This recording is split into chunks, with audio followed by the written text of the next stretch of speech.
started 4 years ago here on Capitol Hill at the Capitol Hill Arts Center, and it was just basically a handful of comics that wanted to produce their own comedy shows and kind of add a little variety to the shows and kind of break the old standard mold of the comedy club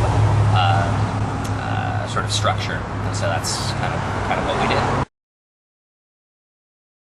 I've performed improv for 10 years before I started doing stand-up, and then 4 years ago was when I started doing stand-up, and shortly after I started, we started producing the shows. I would say one of the best descriptions of sort of the organization is that we're sort of an anarchist collective of comedians, and so a lot of times kind of keeping the organization going is a lot like herding kittens. It's everybody's kind of got their own crazy ideas that they're working on, and one of the things that we've really focused on is just kind of keeping a consistent brand and a consistent sort of quality control with the shows that we produce. This is People's Republic of Coffee, and it is actually a front for a comedy organization. So it actually doesn't make money; it just sort of exists to sort of distract the authorities from the comedy shows that we do. Well, I think sort of the artist collective definitely has sort of, it's all very tongue-in-cheek, but it definitely has sort of a communist feel to it. I mean, we are all sort of working as a group for the betterment of the nation, if you will, the People's Republic of Comedy, and so it's tongue-in-cheek, but it obviously is, appropriate. And as far as the backwards K goes, I thought it looked more Russian. It actually isn't even a Russian letter, but I thought it looked more Cyrillic.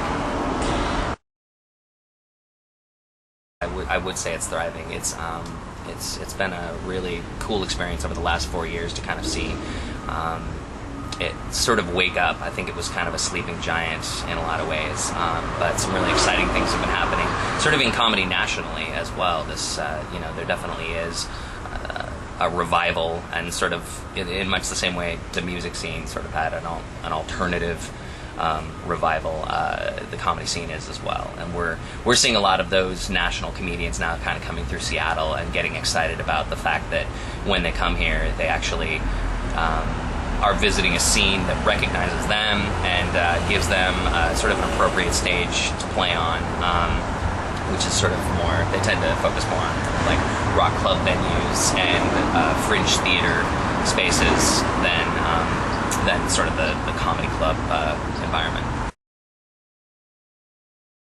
Depression, how does that affect the local? All comedians are very depressed people. You should know that first and foremost.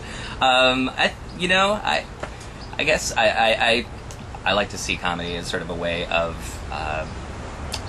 applying some therapy to those things, and you definitely get some therapy when you stand on stage and talk about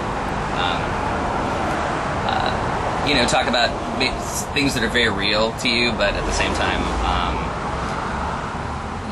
you get to lampoon them, and I think in a way that sort of takes the teeth out of a lot of those things that you're talking about. I don't know, was that a very sincere answer? No, that's good.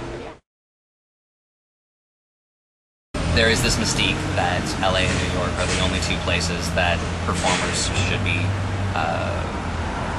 professionally working, and a lot of times we have lost a lot of really great comedians, sort of local Northwest comedians, to New York and LA because they're kind of out there to chase the dream, which is understandable.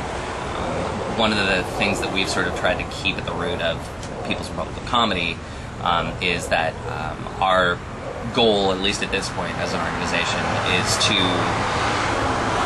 create a viable, vibrant comedy scene here in Seattle, and I think we've really done that, and we're really starting to see, like I said, national acts from these bigger markets look up to Seattle and say, hey, that's kind of where the cool comedy thing is going on right now, so I definitely want to put my face in there, and because I think my audience is there. I think that's the other thing that we've done, is we've really tried to develop our audience along with the comedians. So when you go to one of our shows or when you perform on one of our shows, you're going to get an audience that is, I think, typically a lot more geared towards the type of material that we're doing. I mean, I think we're all a bunch of kids that kind of went through the alternative music boom in Seattle and found ourselves, going to a lot of shows, seeing a lot of great local music, and then looking at the audiences of those shows and going, these aren't people that go to comedy clubs, why not? And I think it's really the voice. I think it's, it's like there weren't people that were speaking comedically to those people. So like I said, we've really tried to raise our audience along with our performers, and a lot of times when we leave Seattle, we find that we're not speaking to our people as much, and it's hard, but ideally you can kind of break through and convert people, I guess. I mean, it's great. It's great exposure. This is our third year doing Bumbershoot, and the first year, they approached us and asked if we'd like to do something for Bumbershoot, and we said yes, we'd like to produce 12 shows over the course of the weekend.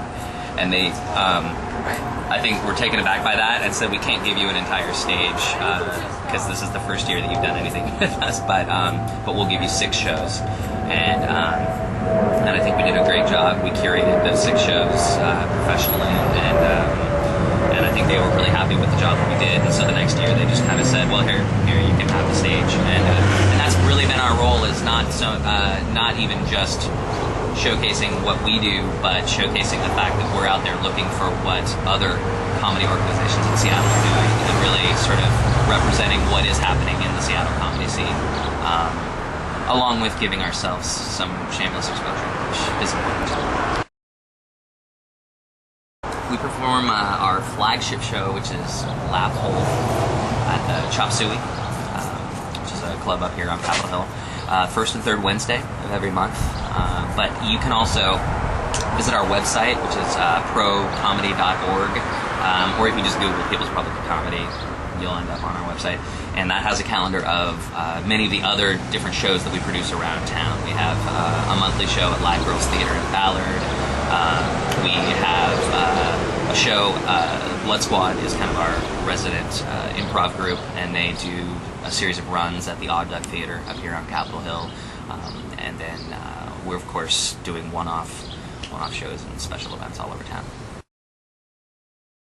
Obviously, I could use some coffee, customers. I was joking. This isn't a front. So if you want to come get a cup of coffee, it's 1720 12th Avenue.